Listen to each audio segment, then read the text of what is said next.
નમસ્કાર મિત્રો, અમારા વિડીયોમાં આપ સૌનું હાર્દિક સ્વાગત છે. મિત્રો, આજે આપણે વાત કરવાના છીએ જે બાળક રાત્રે બસ સ્ટેન્ડની પાછળ જૂની ચાદર ઓઢીને સૂતું હતું, જે સવારથી સાંજ સુધી સાની દુકાન પર કપ ધોઈને માત્ર 2 રોટલી જેટલા પૈસા કમાતું હતું. એ જ બાળક એક દિવસ કરોડોની મિલકતનો સાચો વારસદાર નીકળ્યો. પરંતુ સૌથી મોટું રહસ્ય તો ત્યારે ખુલ્યું જ્યારે તેના હાથમાં રહેલું એક જૂનું લોકેટ 12 વર્ષ જૂના રહસ્ય સુધી પહોંચ્યું.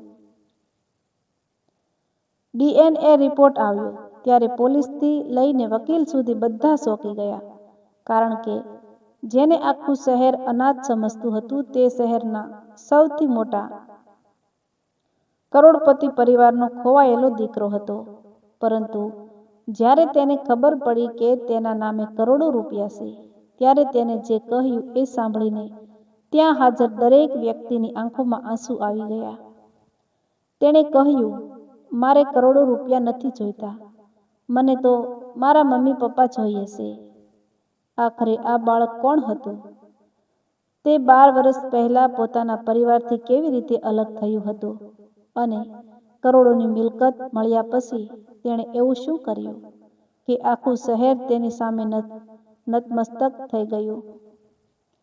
જાણવા માટે સ્ટોરી અંત સુધી જરૂર સાંભળજો. અનાથ બાળક કરોડોની મિલકતનો સાચો વારસદાર નીકળ્યો. આ વાત જ્યારે શહેરમાં ફેલાઈ ત્યારે કોઈને વિશ્વાસ જ આવ્યો નહીં. કારણ કે જેને આખું શહેર વર્ષોથી એક અનાથ, ગરીબ અને લાચાર બાળક તરીકે ઓળખતું હતું, એ જ બાળકના નામે કરોડોની મિલકત લખાયેલી હતી. પરંતુ આ મિલકત સુધી પહોંચવાની તેની કહાની એટલી દર્દભરી હતી કે સાંભળનારની આંખોમાં આંસુ આવી જાય. શહેરના એક જૂના બસ સ્ટેન્ડની પાછળ નાનકડા છાપરામાં 12 વર્ષનો એક બાળક રહેતો હતો. તેનું નામ હતું મનુ. મનુ પાસે ન તો પોતાનું ઘર હતું, ન કોઈ પરિવાર, અને ન તો કોઈ એવો માણસ જેને તે પોતાના કહીને બોલાવી શકે. સવાર પડતાં જ તે બસ સ્ટેન્ડ પાસેની સાની દુકાન પર જતો અને ત્યાં કપ રકાબી ધોઈને થોડા રૂપિયા કમાતો. સાંજે જે મળે તેમાંથી 2 રોટલી ખરીદતો અને રાત્રે બસ સ્ટેન્ડની પાછળ પડેલી જૂની ચાદર ઓઢીને સૂઈ જતો. ઘણા લોકો તેને જોઈને દયા કરતા, પરંતુ મનુ ક્યારેય કોઈની સામે હાથ ફેલાવતો નહીં. કોઈ પૂછે કે તારા માતા પિતા ક્યાં છે, તો તે માત્ર એટલું જ કહેતો, મને ખબર નથી. કદાચ ભગવાન પાસે હશે. મનુના જીવનનું સૌથી મોટું દુઃખ એ હતું કે તેને પોતાના માતા પિતાનો ચહેરો પણ યાદ નહોતો. તેને માત્ર એટલું યાદ હતું કે જ્યારે તે ખૂબ નાનો હતો ત્યારે એક સ્ત્રી તેને છાતી સાથે ચાંપીને રડી રહી હતી અને એક પુરુષ વારંવાર કહી રહ્યો હતો, મનુને ક્યારેય એકલો ન છોડતા. ત્યાર પછી શું થયું તેની કોઈ યાદ તેને નહોતી. એક દિવસ ભારે વરસાદ પડી રહ્યો હતો. બસ સ્ટેન્ડ પર લોકો વરસાદથી બચવા માટે દોડતા હતા. ત્યારે મનુએ એક વૃદ્ધ માણસને ભીંજાયેલા કપડામાં એકલો બેઠેલો જોયો. વૃદ્ધના હાથમાં જૂની લાકડી હતી અને તેઓ સતત ખાંસી રહ્યા હતા. મનુ પોતાની પાસે રહેલી એકમાત્ર સૂકી ચાદર લઈને તેમની પાસે ગયો અને બોલ્યો, દાદા, આ ઓઢી લો. વૃદ્ધે આશ્ચર્યથી બાળક તરફ જોયું અને પૂછ્યું, તું પોતે શું ઓઢીશ? મનુ હસીને બોલ્યો, મને તો વરસાદની આદત છે. વૃદ્ધની આંખોમાં પાણી આવી ગયું. તેમણે ચાદર લીધી અને મનુને પોતાના પાસે બેસાડ્યો. એ રાત્રે પહેલી વાર કોઈએ મનુને પૂછ્યું હતું કે બેટા, તું ખાધું છે?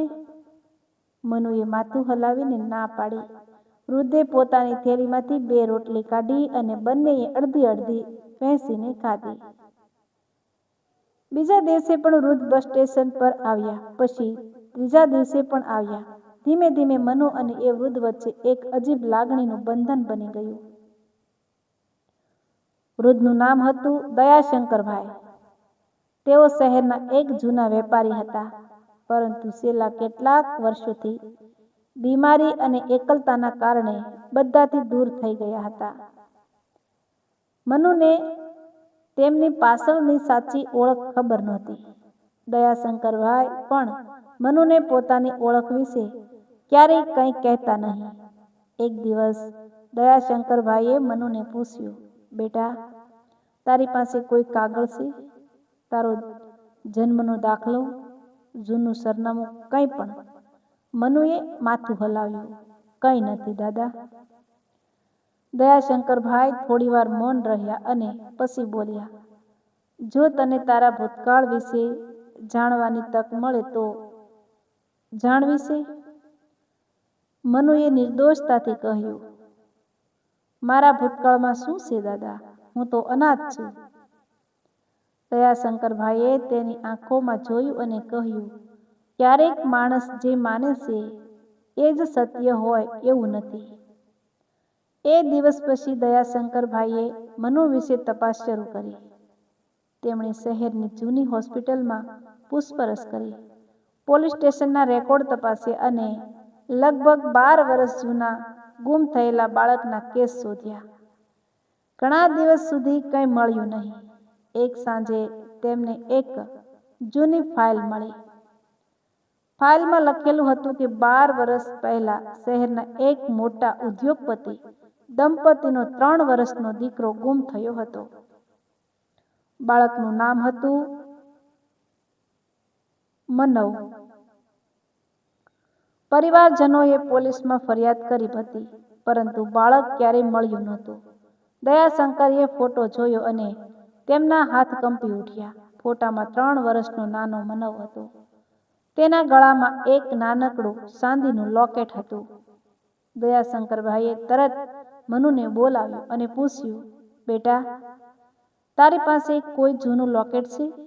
મનુએ પોતાની શર્ટની અંદર હાથ નાખ્યો અને એક જૂનું કાળું પડી ગયેલું લોકેટ બહાર કાઢ્યું.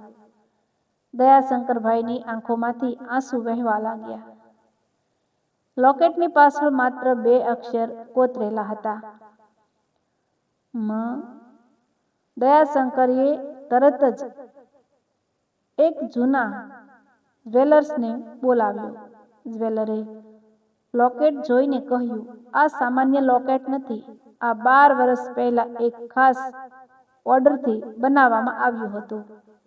તપાસ આગળ વધી.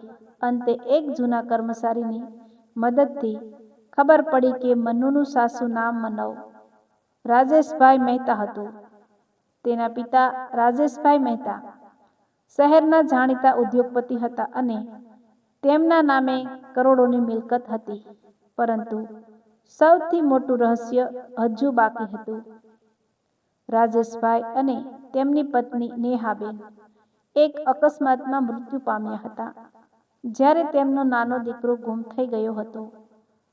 પરિવારને વર્ષોથી લાગતું હતું કે બાળક પણ જીવતો નથી, પરંતુ રાજેશભાઈની વસિયતમાં એક સ્પષ્ટ શરત હતી કે જો તેમનો દીકરો જીવતો મળી આવે તો તેમની તમામ મુખ્ય મિલકતનો કાયદેસર વારસદાર તે જ રહેશે. દયાશંકરભાઈએ આ વાત સાંભળ્યા પછી મનુને તરત કંઈ જણાવ્યું નહીં. તેમને ડર હતો કે અચાનક કરોડોની મિલકતની વાત સાંભળીને બાળકની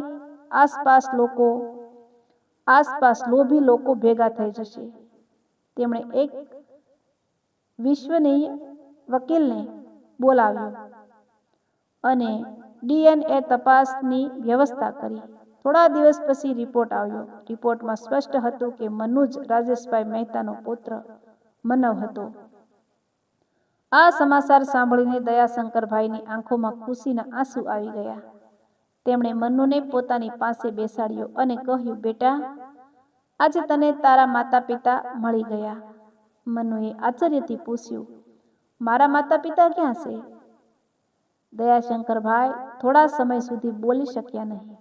પછી ધીમેથી કહ્યું, તેઓ હવે આ દુનિયામાં નથી. મનુની આંખોમાંથી આંસુ વહેવા લાગ્યા.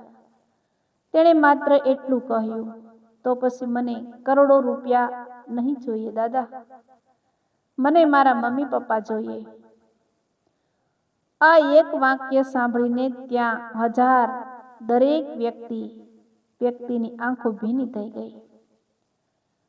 મનુને પહેલી વાર સમજાયું કે તે ગરીબ નહોતો, પરંતુ તેનાથી પણ મોટું દુઃખ એ હતું કે તેની પાસે સંપત્તિ હતી, પણ તેને વહેંચવા માટે પોતાના માતા પિતા નહોતા.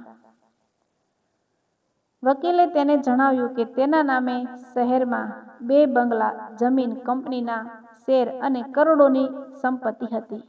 પરંતુ મનુએ એક જ પ્રશ્ન પૂછ્યો, દાદા, આ બધું મારા મમ્મી પપ્પાએ મારા માટે રાખ્યું હતું? દયાશંકરભાઈએ માથું હલાવ્યું. મનુએ આંખો બંધ કરીને કહ્યું, તો હું આ બધું સાચવીશ, પણ કોઈ ગરીબ બાળકને મારી જેમ રસ્તા પર સૂવું નહીં પડે. એ દિવસ પછી મનુનું જીવન બદલાઈ ગયું.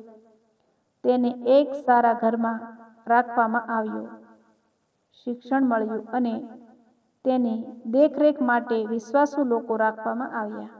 પરંતુ મનુએ પોતાની જૂની શાની દુકાન ભૂલી નહીં. થોડા મહિનાઓ પછી તે ફરી બસ સ્ટેન્ડ પર ગયો.